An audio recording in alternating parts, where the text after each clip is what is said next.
po yung ginagamit ko pagkatapos mag-pruning guys. So tinatawag ito na Dormex. Ayan. So 100 ml guys, imimix mo sa 2 liters of water.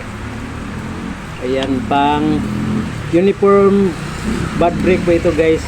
Pang pasabay sila na mag bud break yung buds. Tapos flower inducer po ito guys. Ayan. Gumagamit ako guys ng cotton o gapas para dito ipahid sa kanyang mga buds. So ang ibig sabihin, ito po yung kanyang mga buds guys. Ito po yung mga bukol. Wala pang 24 hours guys, kailangan ma-applyan mo na nito ng Dormex. So hydrogen cyanamide guys ang tawag dito.